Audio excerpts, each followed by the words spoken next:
2017. Happy New Year, my friends. Happy New Year. Hey, Chris, Happy New Year, man. Are you got any of those resolutions? Yes, no, maybe? Something like that. It's maybe a bit of a secret. I don't. If you're like me, it's about getting a bit stronger and trying to keep the Doritos off the waistline there. I gotta say, you're looking kind of buff though, buddy. What we're gonna do is I want to show a little trick here now, and I'm gonna test your strength. Okay? Particularly the strength in your thumb and first finger. Nothing intimate, nothing weird. Thumb and first finger. Okay? I tried this the other day with some guy, and well, I'll tell you in a second. Okay? But let's bring it on down here. Let's bring it on down. Okay? So. Let's start by doing this. We'll do this. We love doing this. I'm going to go through. You say stop anytime, man. Stop. Anytime, man. Great. Okay, I like that. Hold at your thumb and finger. Get it all ready here because I'm going to have you hold on. What do we got? 4 hearts. So what I want you to do here, I'm going to do this very slowly, is hold the 4 as tightly as you can right there. Don't let me get near that 4, okay? We're going to use another playing card as well here. But rather than having you say stop, I'll tell you what. I said I was going to show you what happened the other day. And watch. Right here. Look, in my pocket. I'll bring it in the frame. Look at this. The other day, I asked the guy to do the exact same thing to this card, and he held so tightly that when I tried to jerk it out of his hand, it tore. So I'm not going to try to jerk the 4 out of your hand, but watch. Keep an eye on the queen. This is kind of cool. I'm just by taking the queen and giving it a shake. Look. Now I have the 4, complete with a piece missing. And if I have the 4, let me see what you've got. You've got the queen, and of course both cards can be closely examined. If you're serious about card magic, there's another name you need to know. And this guy has gone on record as creating an incredible amount of card magic, different tricks and sleights and things. His name is Ed Marlowe, M-A-R-L-O, Ed Marlowe, and he's come up with a bazillion things. And this move I call it the twirl change, which is not fair because he didn't call it that. I call it the twirl change, and it's his move. The actual name for this move, classic magicians, I think, I don't know what the deal is, maybe sniffing too much flash paper or something, is the name of this move is In Lieu of Vernon's Push Through the Fist move. This will take practice, like all this is, and this is definitely an example of that next level sleight of hand. On this channel, I have a whole bunch of beginner level stuff. When you're ready to really go to the next level, and the other level after that, and after that, there's so many levels, definitely check out my Inside Deception training site. Having said that, I pick up the 2, and I want it to look like I just take the 2, pick it up by the corners. But what I'm actually doing is picking up the 2 and the jack. They're going back to back, okay? And the easiest way to get into it, there's many ways to do this, but the easiest way is, while you're sort of showing the 2 and showing both sides of the 2, while focus is here, the left hand secretly pushes off the top card a little bit, then pulls it back, and the pinky, the tip of the left pinky gets a little break beneath that top card now. And that all happens while I'm doing this, okay? Then I bring this back, sort of show my hand, and that's the motivation, because notice to take a card, put it here, then pick it up, is inherently can make people suspicious on an unconscious level. The motivation doesn't make any sense. Whereas if I show this, take it here, sort of show this hand casually, or gesture to someone, or say to someone, keep an eye on the card, whatever, some reason to free up this hand, now when I come back over and pick, it seems less suspicious. So, I'm going to shake this. And while I shake this, and I'm holding it by the corners here, because that way it'll pivot, it'll neatly pivot as my first finger reaches over and I pull. At the same time, my third finger is pushing down. Okay?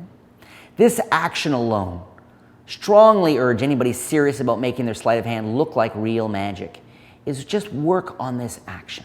You don't even have to be twirling the hands, okay? Working on that action. Now to cover that relatively small action, I'm going to cover it by shaking. Now, this is very much a sight lines thing. If they're looking this way, if they're above you, you will learn how to handle the angles. But the moment you do it, the action of it changing, okay, can look very pretty. I love the idea, personally, of a large action and then a small action, so that after the fact, the mind almost thinks you did the whole thing in a small action, when in fact you actually hit it under a large action. This is a one-time setup. It does destroy a couple of cards, but it's a one-time setup. Take the 5 and the queen. put them back to back, and you don't necessarily have to do this, but get a big honkin' paper clip or some bulldog clip, anything that really holds them nicely together. You could even tape them with masking tape temporarily. Then from the middle here, I'm going to, and they're back to back now, I'm going to tear a piece out like this. Throw it away, okay? So if I've done it right, even though you can actually, kind of interesting, because even though the bottom one is showing a bit, because of the tear, nobody ever notices that detail on either side, okay? So here's where I am. I'm going to put my queen, my torn queen, in my pocket, okay? Torn queen in my pocket. Going to have, when I want to do the trick, I'm going to have the 5 of diamonds with the tear facing the back side on the bottom of the deck, okay? Then I'm going to have my queen and my 5, queen on top, on top. So that's my setup. Obviously not easy to get to at a moment's notice, but you could have the deck set up like this in the card case and be good to go for a really powerful opening trick. So I'm here. When I want to perform the trick, I can talk about strength, and something crazy happened the other day planting this seed. Something crazy, a guy held the card, and well, we'll get to that soon, and you sort of plant that seed. This whole thing is a strength test. How strong are you? It's a great way to engage people's egos. I cut the pack, keep a little break between the two packets. I'm sure you're familiar with that on this channel. They can call stop, and when they call stop, I cut the pack, which gets me my 2 cards on top and my torn card on the bottom. Then I just do a double lift, okay? Any double lift that works for you. Saying the 5 of diamonds, okay, let's see how strong you are, and you ask someone to hold very tightly here, which we'll assume they are, with the 5 of diamonds. They're holding between thumb and finger. Now, I'm going to now cut the bottom card to the top, okay? And all I'm going to do is get a little break again, little break above the bottom card, cut the pack, and I'm going to do actually a kick cut here. Then bring in, keeping the break with my thumb, and cut the the bottom 2 up to the top, one by one. Looks like I just give the cards a couple of quick cuts, but what it does is it cuts this to the top. Now, people will spot this if you're not careful, okay? Which is why when I do the cut, okay, and I finish the cut, I deliberately, what's called neck tying the deck, or wrist kill, away from, and I'm here, and I go, now's the time I go to my pocket. So they have a firm grip on a card. They're convinced they have the 5, and I take out the queen and I show this to them and have someone examine it. They can examine it, take a look at it. I love the fact that it's ordinary, okay? I can show both sides. And while I'm doing this, what am I doing? I'm getting ready down here for the move I just taught, okay? Marlowe's move. Got to break. Take this back and lay it right up on top here, okay? I say, so you've got a firm grip of that, and you can point to the hole if you want. Keep an eye on this. This is what the other, I hope you don't hold that too tightly to make sure I'm not going to try to yank it out of your hands. I'm going to try to have the 2 cards change places by magic. M-A-G-I-C. As in I-C, that's impossible.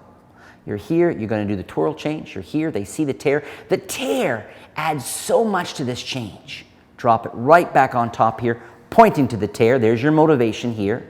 Then as I thumb this off, I deliberately wrist kill a little bit because I don't want to flash that. I can put this in my pocket, let's say. I'm here, the 5, here like this. They freak the hell out. Here we go. And here we go.